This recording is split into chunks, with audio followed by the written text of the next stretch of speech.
best left in the shed. Some of the items on John Creedon's National Treasures included a travel bag once belonging to an external affairs minister from the 1960s. The fourth and final installment of National Treasures, RTE1, took place in Galway, where a man brought along a football jersey for presenter John Creedon and his team of experts to marvel at. Apparently it had been worn in the 1991 vocational schools final, and marked one of the first times that the GAA had allowed a sponsor's name to feature on their playing gear. I could barely contain my excitement.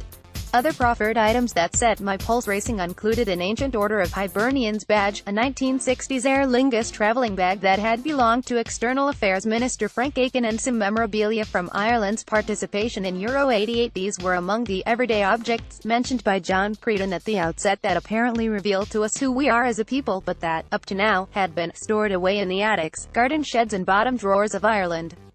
On the evidence of this tedious series, they should have stayed there. One of the objects was actually a building, a dance hall visited by one of the program's experts. It's in Glenfarne, Leitrim, and it's called the Ballroom of Romance, though bizarrely neither the expert nor the people he interviewed made any reference to William Trevor's great story of the same name or to Pat O'Connor's memorable film version. Clearly, though, Root feels it has a solemn duty every couple of years to make these navel-gazing dabblings, even though they are of little historical substance and even less viewer interest. It's inclined, too, to let series run way past their sell-by date. Certainly the latest season of At Your Service, RTE1, has been at a low and listless ebb, with Francis Brennan's manic bonhomie seeming increasingly forced and Brother John absenting himself from most of the proceedings.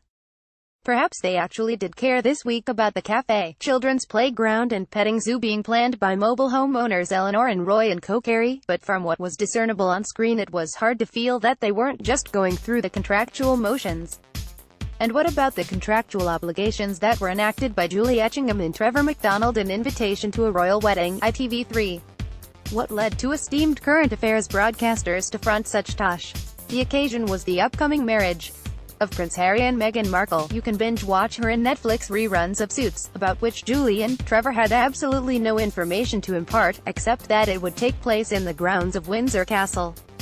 That, though, didn't stop Trevor from assuring us that it would be an eye-catching spectacle of pageantry, or Julie breathlessly promising to reveal behind-the-scenes secrets from those in the know. However, none of these whistleblowers appeared in the program, though former Vogue editor Alexandra Shulman was on hand to disclose that it had been utterly thrilling to get an invitation to Will and Kate's nuptials 7 years ago. That event, according to Trevor, had been watched by almost twice as many people as headlined the streets for Charles and Meter's and Diana's wedding, and he assured us that the numbers cheering Harry and Meghan were likely to exceed all records, but that was as factual as this vacuous program got. The Handmaid's Tale, RTE2, is back for a second season and is even grimmer than before. The first season, which concluded where Margaret Atwood's original novel also ended, had been relentlessly bleak, so much so that even some of its most ardent enthusiasts had begun to feel that enough was enough, but this spin-off looks set to be even more nihilistic. Indeed, while it is brilliantly directed and acted, especially by Elizabeth Moss in the central role, I've a feeling that it's going to prove too much for some viewers, myself included. And I won't be taking refuge with The Alienist. Netflix, a 10-episode adaptation of Caleb Carr's 1994 novel about the serial murders and mutilations of children in the New York of the 1890s. It's not just the explicit grisliness of it all, and it's not just the gloom in which it's mostly enveloped, it's also that the opening episode was so sluggish that I felt no wish to continue. The Woman in White, BBC One, which I dismissed last week after its opening installment, has proven to be a better bet, with Doe Gray Scott a properly loathsome villain and Jessie Buckley fascinating in the central role, meekly dowdy at one moment and luminous the next.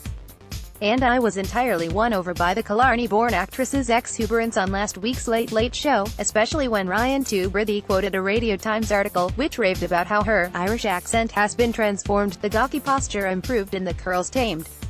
"Were you gawky and curly?" Tubridy asked.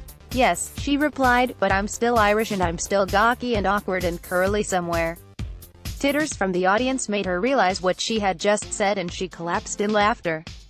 In this week's second episode of Can't Cope, Won't Cope, RTE2, Aisling was still a self-absorbed narcissist.